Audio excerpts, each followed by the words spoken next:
Hello guys, welcome to I exam B. This is Zamani. So guys, जैसा कि बहुत एक इंपॉर्टेंट अपडेट है आप लोगों को, आप लोगों ने अपना जो एडमिट कार्ड है, एडमिट कार्ड डाउनलोड कर लिया होगा। अपना जो एग्ज़ाम सेंटर आप लोगों ने देख लिया होगा। आई होप आप लोगों ने अपना जो एडमिट कार्ड है वो डाउनलोड कर लिया होगा। तो अब इम्पॉर्टेंट क्या आपके लिए, तो इम्पॉर्टेंट आपको देखिए, सबसे पहले आप दीजिए मॉक टेस्ट। मॉक टेस्ट में आप देखिए कि आपकी जो प्रिपरेशन है वो किस तरह से चल रही है ना। तो रेगुलर जो आप मॉक टेस्ट है, मॉक टेस्ट देते रहिए ताकि आपको पता चले कि आपका जो वीकर सेक्शन है, वीकर सेक्शन कौन सा है, किस पे आपको ज़्यादा मेहनत करने की ज़रूरत है। ओके, तो रेगुलर मॉक टेस्ट देते रहिए। साथ ही अब सबसे ज़्यादा आपको टाइम किसको देना है, रिवीजन को देना है। अब आपकी प्रिपरेशन को बूस्ट अप करने के लिए आज की वीडियो में हम लेकर आए आपके लिए प्रीवियस ईयर पेपर। क्यों ज़रूरी होता है प्रीवियस ईयर पेपर? ताकि आपको पता चले कि एग्जाम में किस तरह के क्वेश्चन पूछे जा रहे हैं। ठीक है, कौन सा आपका कॉन्टेक्स्ट है, जिस कॉन्टेक्स्ट में जो क्वेश्चन है वो क्वेश्चन पूछे जा रहे हैं। ओके, कितना लेवल है क्वेश्चंस का, आपकी तैयारी किस तरह से चल रही है, क्या आप इन क्वेश्चंस को अटेम्प्ट कर पा रहे हैं। ओके, तो इन सब के लिए जो पैटर्न होता है, बेसिकली पैटर्न की अंडरस्टैंडिंग के लिए सबसे अच्छा होता है क्या, प्रीवियस ईयर पेपर। ओके, तो आज हम उन्हीं के कुछ क्वेश्चंस को डिस्कस करने वाले हैं। तो सबसे पहला क्वेश्चन देखिए, सॉइल परमिएबिलिटी की बात की गई है। परमिएबिलिटी का मतलब क्या होता है, एबिलिटी टू परमिएट। अब क्या परमिएट करना बोला गया है, is a broader term use to define the ability of the soil for. ठीक है, तो जब भी हम सॉइल परमिएबिलिटी की बात करते हैं, मीन्स जो सॉइल है वो किसके लिए परमिएबल है, वाटर की एंट्री के लिए। ओके, सो द परकोलेटिंग वाटर क्या हो जाएगा, इसका करेक्ट आंसर हो जाएगा। ओके, आगे चलते हैं। नेक्स्ट क्वेश्चन है, देखिए बाइनियल वीड्स। बाई मतलब क्या हो गया, टू, है ना। तो बाई मतलब क्या हो गया, टू। तो biennial weeds complete their life cycle in. तो बहुत इजी हो जाता है कि जो वीड्स अपनी लाइफ साइकिल कितने साल में कंप्लीट करती है, 2 साल में कंप्लीट करती है, उनको हम क्या कहते हैं, बाइनियल वीड्स कहते हैं। तो ये तो बहुत इजी क्वेश्चन है। ओके, आगे चलते हैं। नेक्स्ट क्वेश्चन है आपके पास, सॉइल माइक्रोबायो। तो सॉइल में रहने वाले माइक्रो ऑर्गेनिज्म, जैसे कि क्या होगा आपके फंजाई, बैक्टीरिया, एक्टिनोमाइसीट्स। तो इनको आप सॉइल के जिस ब्रांच के अंडर स्टडी करते हैं उसको क्या कहा जाता है, सॉइल माइक्रोबायो कहा जाता है। तो the most important role fungi play in soil.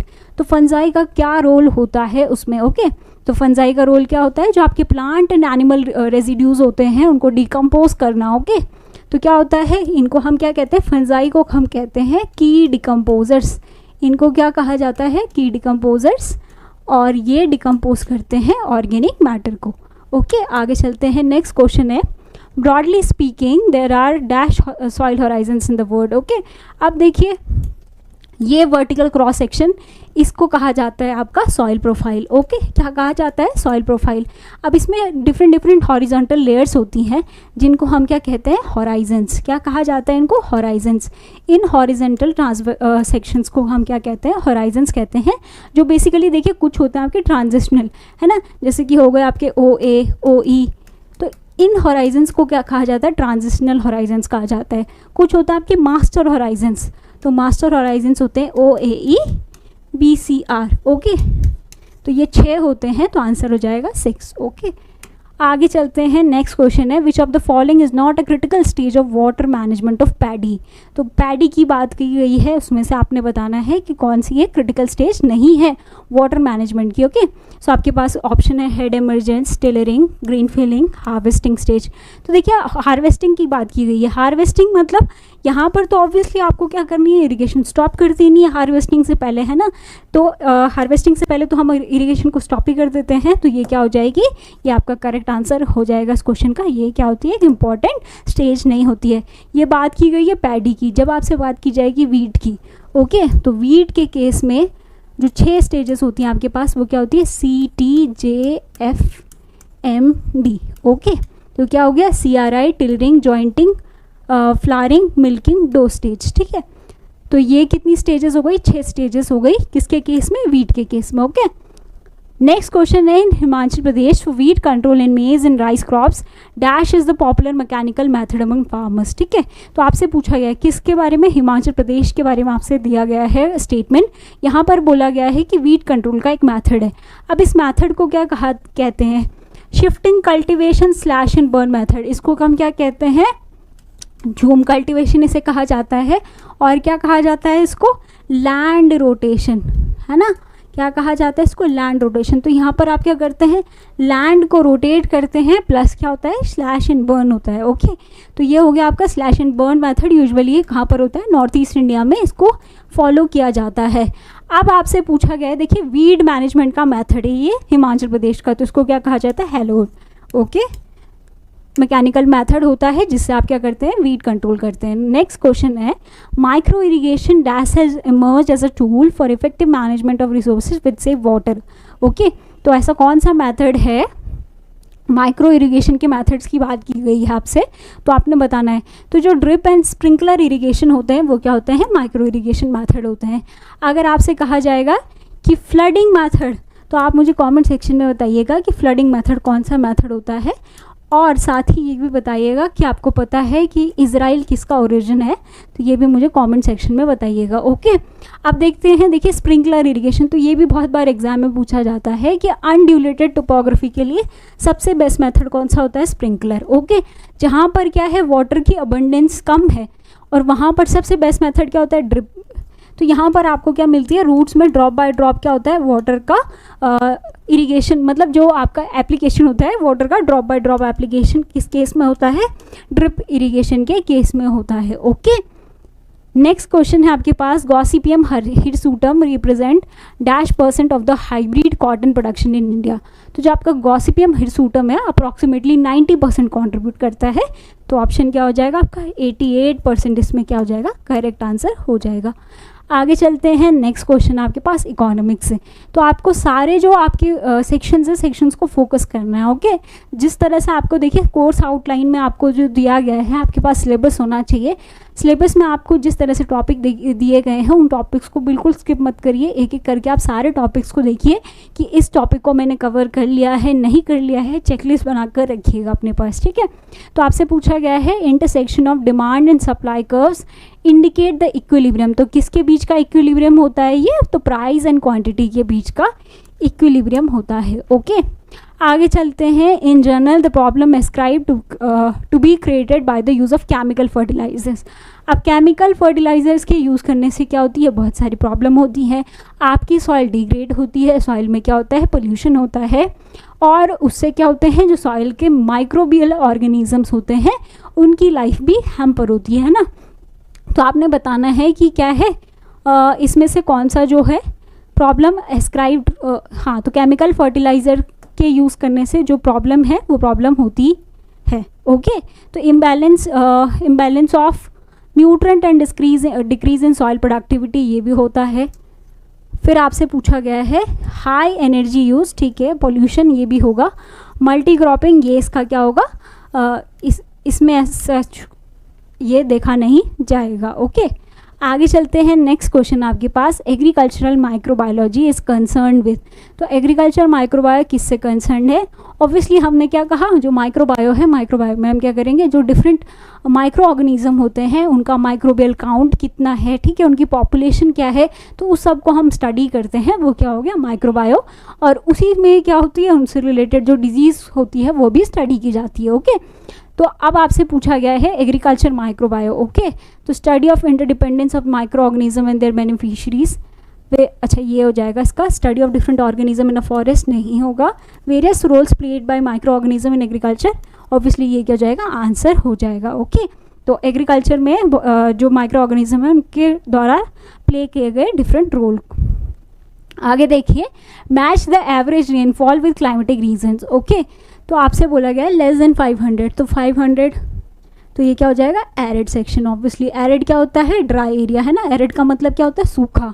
Dry जहाँ पर क्या होगी, रेनफॉल क्या होगी, बहुत कम होती है, यानी 50 सेंटीमीटर से कम की रेनफॉल या 500 mm से कम की रेनफॉल। अब आपसे बोला गया है 500 to 700, तो ये क्या हो जाएगा, सेमी एरिड। 750 to 1000 ये हो जाएगा सेमी ह्यूमिड, मोर देन 1000 ये हो जाएगा ह्यूमिड। ओके, सब ह्यूमिड, फिर ये हो जाएगा ह्यूमिड। ओके, तो ये हो जाएगा आपका आंसर। तो फर्स्ट का ए का 2, ए का 2, ए का 2, बी का 3, बी का 3, तो ये हो जाएगा आपका करेक्ट आंसर। आगे चलते हैं, नेक्स्ट क्वेश्चन देखते हैं, the principle element not to be considered while practising. तो देखिए आपके ऑर्गेनिक फार्मिंग के 4 प्रिंसिपल्स होते हैं, कौन से होते हैं? Health, ecology, fairness and care, है ना। तो ये प्रिंसिपल्स यूजुअली फॉलो किए जाते हैं किसमें?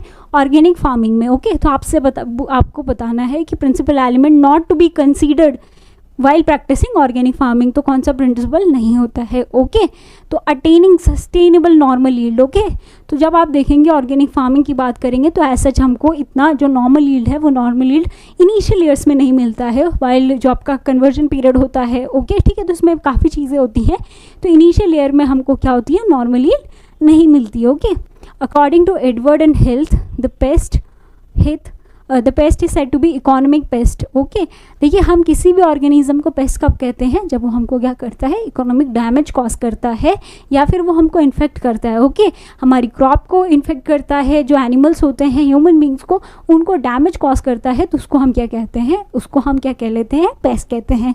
अब आपसे पूछा गया है कि वो इकोनॉमिक पेस्ट कब कहलाता है? ओके, तो जब वो क्या करता है? कितना % डैमेज कॉज करता है? एटलीस्ट 5% डैमेज वो कॉज करता है, तो उसको हम क्या कहते हैं? इकोनॉमिक पेस्ट कहते हैं। Okay, so meso climate is concern with the study of climate over relatively smaller areas between, तो ये क्या हो जाएगा आपका? 10 and 100 किलोमीटर अक्रॉस। ओके, तो ये क्या हो गया आपका? मीजो क्लाइमेट हो गया। विच of the following is not a part of vegetative development of cotton. Okay, तो आपसे पूछा गया है कि वेजिटेटिव पार्ट, देखिए जो प्लांट की ग्रोथ होती है वो ग्रोथ कर किस तरह से होता है? सिग्मोइड कर्व होता है ना। तो पहले वेजिटेटिव स्टेज आता है, फिर आपका रिप्रोडक्टिव स्टेज आता है, फिर सेनेसेंस, एब्सिक्शन, ये स्टेजेस होती हैं।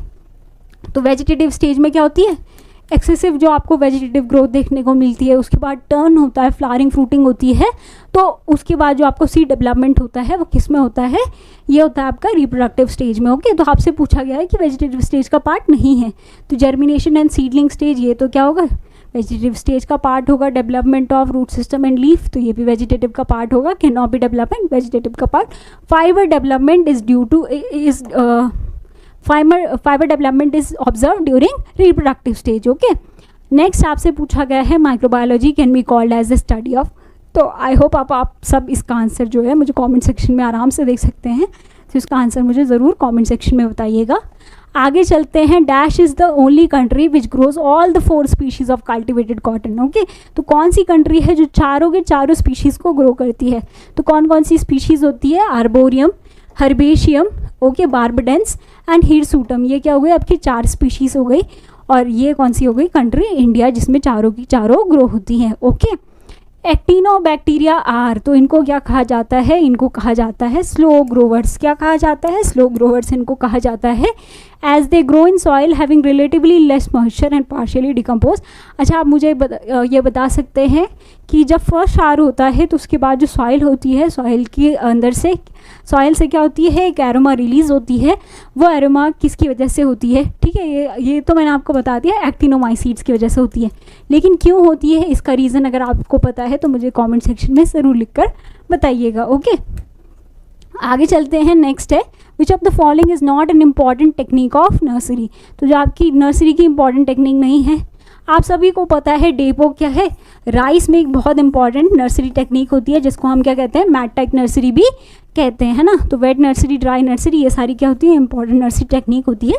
Seasonal nursery is not an important nursery technique. आगे चलते हैं। द चाइनीज़ पीपल यूज्ड, अब देखिए चाइनीज़ पीपल क्या यूज़ करते थे for the control of insect pest, तो इंसेक्ट पेस्ट कंट्रोल में तो वो डैश को यूज़ किया जाता था विद बोटानिकल पेस्टिसाइड्स। अब बोटानिकल पेस्टिसाइड्स कौन से हो गए? जैसे पायरिथ्रियम, अजाडिरेक्टिन, ये सब क्या होगा आपके? बोटानिकल पेस्टिसाइड्स या इंसेक्टिसाइड जिनको यूज़ किया जाता था, ओके, इंसेक्ट कंट्रोल के पर्पज़ के लिए। ए बायोटिक, ए मतलब देखो बायो मतलब क्या होता है? लिविंग, ए मीन्स नॉन, है ना। तो आपके नॉन लिविंग फैक्टर्स कौन से होंगे? Agriculture factor, industrial factor, climatic factor, ecological factor. तो क्लाइमेटिक फैक्टर क्या हो जाएगा? इसका करेक्ट आंसर बन जाएगा। ओके, आगे चलते हैं। देखिए अगर सॉइल रिलेटेड फैक्टर्स होगा तो उनको हम क्या कहते हैं? इडेफिक फैक्टर्स कहते हैं। तो उसी में 2 टर्म्स होती है, इडेफोलॉजी, पीडोलॉजी। अगर आपको क्या बोला जाएगा? ओरिजिन एंड क्लासिफिकेशन, तो क्या हो जाएगा? पीडोलॉजी। अगर उसको हायर प्लांट के कॉन्टेक्स्ट में बोला जाएगा तो वो हो जाएगा आपका इडेफोलॉजी। क्या होगा? Edaphology. Okay, rice in water table, आप देखिए वाटर टेबल में राइस हो रहा है इन एनी सीजन में बी, तो ये कौन सा फिनोमेना होगा, तो ये फिनोमेना होता है आपका टेम्परेरी फिनोमेना। अब ये किसी वजह से भी हो सकता है, एक्सेसिव प्रेसिपिटेशन की वजह से, ओके। और जो आपके टेम्परेरी बट क्या ये क्या होता है, टेम्परेरी चेंज होता है, परमानेंट चेंज नहीं होता है, ओके। अब देखिए नेक्स्ट क्वेश्चन है, ये इंजीनियरिंग का क्वेश्चन है। Based on the design there are commonly 4 types of share which of the following is not among the 4, okay. तो देखिए इसमें स्लिप शेयर होता है, बार पॉइंट शेयर होता है, सिन शेयर होता है, और ये क्या होता है, स्लिप नोज, सिन नोज नहीं होता है, क्या होता है, स्लिप नोज शेयर होता है, ओके। आगे चलते हैं। Soil aggregate is a natural organic और occurring cluster of soil particle with a strong binding force. कौन सा फोर्स होता है, स्ट्रॉन्ग बाइंडिंग फोर्स होता है। देखिए जितना ज़्यादा एग्रीगेट में क्या होगा, फोर्स ज़्यादा होगा, उतनी ज़्यादा जो आपकी सॉइल होगी वो इरोजन क्या होगी, इरोजन के लिए कम ससेप्टेबल होगी, उतना ज़्यादा वो क्या करेगी, आपस में जो पार्टिकल्स है पार्टिकल्स को होल्ड करके रखेगी, तो आपकी जो सॉइल होगी वो लेस ससेप्टेबल होगी to any kind of erosion, okay. आगे चलते हैं। What percentage of fat does sorghum grain content, okay. अगर आपको इसका आंसर आता है तो कमेंट सेक्शन में लिख कर बताइएगा। देखिए वैसे मैं बता देती हूँ आपको, जो सॉर्गम क्रॉप होती है उसको हम क्या कहते हैं, कैमल क्रॉप भी इसको कहा जाता है। क्या कहा जाता है, कैमल क्रॉप कहा जाता है। और इसका आंसर क्या हो जाता है, 3.5% के आसपास इसमें क्या होता है, फैट कंटेंट होता है सॉर्गम में, okay. The word market come from, अब देखिए इसका जो आपको अगर मार्केट याद रखना है तो आप याद रखिए ML, मार्केटर्स वर्ड है और ये लैटिन है लैंग्वेज, ठीक है। कौन सा वर्ड हो जाएगा, लैटिन लैंग्वेज का हो जाएगा, ओके। तो आप या तो LM याद रख सकते हैं या ML याद रख सकते हैं, तो LM ज़्यादा बेटर है आई थिंक, तो आप LM करके याद रख सकते हैं, ओके। आगे देखिए, the development of rainfed areas must be undertaken to remove the, तो ये क्या हो जाएगा, जो आपके सोशियो इकोनॉमिक बैलेंसेस होते हैं उनके लिए ये किया जाता है, imbalances in country with an agriculture oriented economy, okay. अब देखिए आपके लिए इंपॉर्टेंट क्या है, हमने क्वेश्चंस तो डिस्कस कर लिए, लेकिन आप अपनी प्रिपरेशन को बूस्ट अप करते रहिए। और देखिए मैं ये कहती हूँ कि आपको सबसे ज़्यादा अटेम्प्ट करनी चाहिए मॉक टेस्ट इस टाइम पर, है ना। तो सबसे ज़्यादा आप ध्यान दीजिए रिविजन पे and regularly mock test attempt कीजिए। उसके लिए आपको क्या करना है, iExam की साइट पर जाना है, फ्री मॉक टेस्ट वाले कॉलम पे टिक करना है, वहाँ पर आपको दिखाई देगा CCI, तो इस टैब को क्या करिए, इस बटन को टैप करिए, आपको मिल जाएंगे फ्री मॉक टेस्ट। इन्हें ज़रूर अटेम्प्ट करिए, आपको ज़रूर हेल्प मिलेगी, आपकी प्रिपरेशन आपको पता चलेगी कि किस तरह से आपको आपकी तैयारी जो है चल रही है। आई होप आपको ये वीडियो अच्छा लगा हो। वीडियो अच्छा लगा हो तो चैनल को लाइक कीजिए, सब्सक्राइब कीजिए, और कोई भी डाउट क्वेरी होता है तो हमें इस नंबर पर या इस मेल पर कॉन्टैक्ट कर सकते हैं। Thank you.